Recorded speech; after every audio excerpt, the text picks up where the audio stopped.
Assalamu alaikum everyone. This is Ezan Koto in front of you, and today's our topic for discussion is Zoeterine. Zoeterine first year का बहुत ही interesting topic है। आज हम इसे discuss करेंगे और समझेंगे कि Zoeterine कैसे बनता है। लेकिन Zoeterine समझने से पहले अमाइनो एसिड को डिस्कस करते हैं। अमाइनो एसिड की जो फर्स्ट प्रॉपर्टी है वो ये है कि amino acid is acid soluble pool. अब एसिड सॉल्युबल पूल क्या है? कल जो लेक्चर था उसमें हमने पढ़ा था कि जो मॉलिक्यूल बायोमॉलिक्यूल से उनकी हमने ऑर्गेनिक एनालिसिस की थी। तो ऑर्गेनिक एनालिसिस में कुछ मॉलिक्यूल्स ऐसे थे जो एसिड इनसॉल्युबल पूल में आ रहे थे और कुछ मॉलिक्यूल्स एसिड सॉल्युबल पूल की कैटेगरी में आ रहे थे। अगर अमाइनो एसिड की बात करें तो amino acid is a monomeric molecule, क्योंकि इसका जो मॉलिक्यूलर वेट होता है वो 800 डेल्टन से कम होता है। तो इसी वजह से जो अमाइनो एसिड है ये कौन सी कैटेगरी में आएगा? It is acid soluble pool. Amino acid acid soluble pool होता है। नंबर सेकंड जो प्रॉपर्टी है अमाइनो एसिड की वो ये कि amino acid is the monomer of proteins. जो मैक्रोमोलिक्यूल्स होते हैं वो माइक्रोमोलिक्यूल्स से बने होते हैं और माइक्रोमोलिक्यूल्स को हम कहते हैं these are monomers for the polymers यानी मैक्रोमोलिक्यूल। तो प्रोटीन एक मैक्रोमोलिक्यूल है, एक लार्ज मॉलिक्यूल है। ये बहुत सारे स्मॉल मॉलिक्यूल्स का बना होगा। अब वो कौन से स्मॉल मॉलिक्यूल्स है जो प्रोटीन को बना रहे हैं? These are amino acids. तो amino acid is a monomer of protein. बहुत सारे अमाइनो एसिड्स मिलेंगे तब जाकर क्या बनेगी? एक प्रोटीन बनेगी। तो इस हिसाब से हम कह सकते हैं कि monomers of protein are amino acids. अच्छा, नंबर 3 जो इसकी प्रॉपर्टी है that is substituted methane. Amino acid को सब्स्टिट्यूटेड मीथेन इस वजह से कहते हैं। अगर हम मीथेन की बात करें तो मीथेन का जो फार्मूला होता है दैट इज CH4। मीथेन का फार्मूला है CH4। तो अगर इसकी स्ट्रक्चर देखें तो सेंटर पे कार्बन प्रेजेंट होगा और वैलेंसी कार्बन की 4 होती है, तो चारों तरफ से इसमें क्या प्रेजेंट होगी? हाइड्रोजन प्रेजेंट होगी। ये बन गई एक मीथेन। अब सब्स्टिट्यूट का मतलब होता है मुतबादिल, मींस इसी के जैसा। यानी कि अमाइनो एसिड की अगर हम स्ट्रक्चर देखें तो बिल्कुल मीथेन जैसी होगी, लेकिन वहां पर जो एटम्स हैं या एलिमेंट्स हैं वो डिफरेंट होंगे। लेकिन अगर स्ट्रक्चर की बात करें तो बिल्कुल मीथेन की तरह का होता है अमाइनो एसिड्स। अब अमाइनो एसिड की स्ट्रक्चर हमने यहाँ पर मेंशन की है। सबसे पहले अगर देखें तो अमाइनो एसिड में भी सेंटर पे कार्बन प्रेजेंट होता है और उसके बाद एक साइड अमाइन ग्रुप H2N और एक साइड कार्बो ऑक्सिलिक ग्रुप प्रेजेंट होता है और upper side alpha hydrogen present होगी और नीचे कोई भी रेडिकल ग्रुप प्रेजेंट होगा। तो अगर हम कंपेयर करें अमाइनो एसिड की स्ट्रक्चर को मीथेन की स्ट्रक्चर से तो ये एक दूसरे के क्या होते हैं? सब्स्टिट्यूट होते हैं, यानी कि मुतबादिल होते हैं। अच्छा, उसके बाद जो प्रॉपर्टी अमाइनो एसिड की वो है ऑप्टिकली एक्टिव। ऑप्टिकली एक्टिव होने का मतलब ये होता है कि कुछ अमाइनो एसिड जो होते हैं वो दे आर डेक्स्ट्रा रोटेटरी, वो क्लॉकवाइज मूव करते हैं और रोटेट होते हैं, और कुछ जो अमाइनो एसिड्स होते हैं these are levo rotatory. Mostly जो अमाइनो एसिड्स होते हैं वो लेवो रोटेटरी होते हैं, यानी कि वो एंटी क्लॉकवाइज मूव करते हैं या रोटेट करते हैं।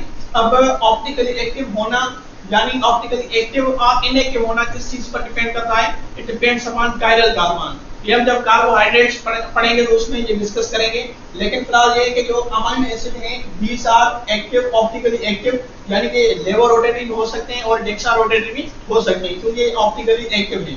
अगर mostly majority of amino acid की बात करें तो majority of amino acids are levo rotatory, means they move या रोटेट एंटी क्लॉकवाइज। अच्छा, अब इन अमाइनो एसिड में से एक अमाइनो एसिड होता है जिसको कहते हैं ग्लाइसिन, और glycine is the simplest of all amino acid. जो सारे अमाइनो एसिड्स हैं उन सब में से जो सिंपलेस्ट अमाइनो एसिड होता है दिस इज कॉल्ड ग्लाइसिन। अब ये जो ग्लाइसिन है, ग्लाइसिन इज ऑप्टिकली इनएक्टिव। ये एक अमाइनो एसिड ऑप्टिकली इनएक्टिव होता है और इसके अलावा जो भी अमाइनो एसिड्स होते हैं almost they are optically active. ये मतलब इंट्रो हो गया अमाइनो एसिड का। अब हम डिस्कस करते हैं Zoeterine। अच्छा, Zoeterine कैसे कहते हैं? Zoeterine ऐसे आयन को कहा जाता है that has two functional groups, जिसके जो फंक्शनल ग्रुप्स होते हैं वो दो होते हैं। तो फंक्शनल ग्रुप्स, या फिर हम कहें कि एक ऐसा मॉलिक्यूल जिसके ऊपर पॉजिटिव चार्ज भी हो और नेगेटिव चार्ज भी हो, तो ऐसे मॉलिक्यूल को, ऐसे आयन को क्या कहेंगे? This is called Zoeterine। अब हम समझते हैं कि अमाइनो एसिड में से एक Zoeterine कैसे बनता है। सबसे पहले हमारे पास क्या है? एक अमाइनो एसिड है। Amine group, carboxylic group, alpha hydrogen and radical group, और सेंटर पर एक कार्बन प्रेजेंट होगा। तो ये क्या बन गया? एक अमाइनो एसिड बन गया। अब इस अमाइनो एसिड को करना क्या है? अब इस अमाइनो एसिड को हम रखेंगे एसिडिक सॉल्यूशन में। हमने एक एसिडिक सॉल्यूशन बनाया और इस एसिडिक सॉल्यूशन में हमने रख दिया अमाइनो एसिड को। अच्छा, एसिडिक सॉल्यूशन में यानी कि एसिड होता है वो हमेशा क्या करता है, इट डोनेट्स और इट रिलीज H+ आयंस। ये H+ आयंस को क्या करेगा, डोनेट करेगा या फिर रिलीज करेगा H+ आयंस को। तो ये जो H+ आयन है ये यहाँ से मूव करके ऐड हो जाएगा अमाइन ग्रुप के साथ। NH जो H2N है उसके साथ ये क्या हो जाएगा, ये इसके साथ अटैच हो जाएगा। तो फिर ये जो अमाइन एसिड है ये कुछ इस तरह से बन जाएगा, मींस NH3 इसके ऊपर आ जाएगा पॉजिटिव चार्ज, उसके बाद central carbon, alpha hydrogen, radical group and carboxylic group.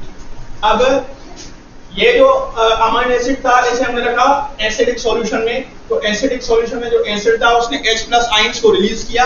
अब H+ आयंस जब रिलीज हुए तो H+ आयन अटैच हो गया, ऐड हो गया किसके साथ, H2N के साथ, अमाइन ग्रुप के साथ। फिर ये NH3 में कन्वर्ट हो गया और इसके ऊपर कौन सी चार्ज आ गई, इसके ऊपर पॉजिटिव चार्ज आ गई। अच्छा, उसके बाद सेकंड अमाइनो एसिड हमारे पास। अब हम क्या करते हैं, इस अमाइनो एसिड को हम एक बेसिक सॉल्यूशन में रखते हैं। There is a basic solution, एक बेसिक सॉल्यूशन है। अब इस बेसिक सॉल्यूशन में हम जब इसे रखते हैं तो फिर क्या होगा, फिर बेसिक सॉल्यूशन में ये होता है कि एसिडिक सॉल्यूशन H+ आयंस को रिलीज कर रहा था। अब जो बेसिक सॉल्यूशन है ये क्या करेगा, इट ऑब्टेन्स H+ आयंस। ये क्या करता है, H+ आयंस को ऑब्टेन करता है। जब H+ आयंस को ऑब्टेन करेगा तो फिर क्या होगा, जो कार्बो ऑक्सिलिक के पास, अच्छा H2N सेम रहेगा, उसके बाद central carbon, alpha hydrogen, radical group. अब जो कार्बो ऑक्सिलिक ग्रुप था COOH, इसमें से जो H है वो क्या हो जाएगा, रिमूव हो जाएगा और इसके ऊपर नेगेटिव चार्ज आ जाएगा। मींस किसी भी अमाइनो एसिड को एसिडिक सॉल्यूशन में रखने पर उसके ऊपर पॉजिटिव चार्ज आ जाती है, और अगर उसी अमाइनो एसिड को हम बेसिक सॉल्यूशन में रखें तो नेगेटिव चार्ज आयन बन जाएगा।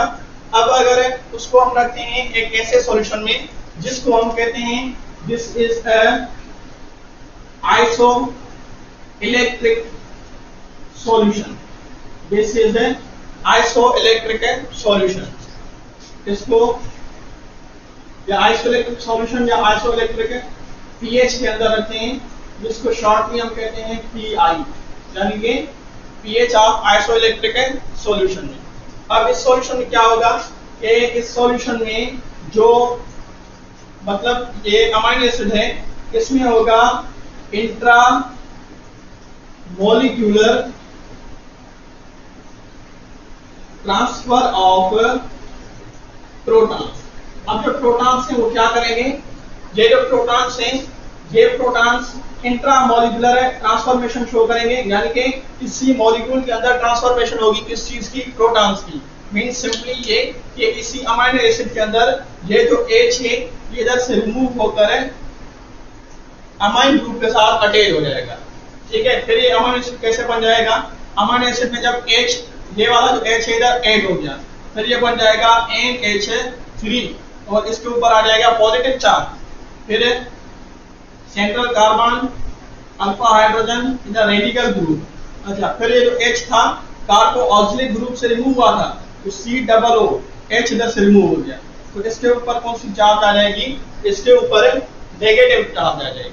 मींस इसी एक ही अमाइनो एसिड में एक ही मॉलिक्यूल के अंदर क्या होगा, एक साइड पर पॉजिटिव चार्ज है और दूसरी साइड पर नेगेटिव चार्ज है। हमने यही बात की थी कि एक ही मॉलिक्यूल के ऊपर, एक ही आयन के ऊपर दो चार्जेस शो हो रही हैं या दो इसके ऊपर फंक्शनल ग्रुप बन गए। तो अब ऐसे आयन को हम कहेंगे this is a amphoteric ion, this is amphoteric ion.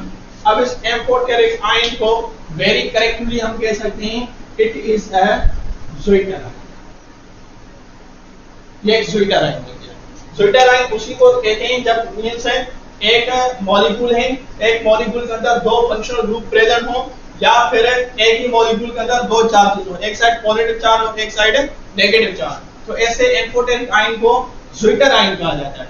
ये था ज़्विटर आयन का कॉन्सेप्ट। और ये स्वीटर आयन मींस है किसी भी अमाइन एसिड को जब हमने आइसोइलेक्ट्रिक सॉल्यूशन में या आइसोइलेक्ट्रिक पीएच में रखा तो फिर क्या हुआ कि इंटरमॉलिक्यूलर प्रोटॉन ट्रांसफर हुआ और इंटरमॉलिक्यूलर प्रोटॉन ट्रांसफर होने से जो मॉलिक्यूल है वो क्या बन गया, एम्फोटेरिक मॉलिक्यूल बन गया। इस एम्फोटेरिक मॉलिक्यूल को हम कहते हैं it is a zwitterion. तो ये था कॉन्सेप्ट स्वीटर आयन का। अगर इसी में से कोई चीज समझ में नहीं आई तो आप कमेंट सेक्शन में पूछ सकते हैं। थैंक यू, खुदा हाफिज़।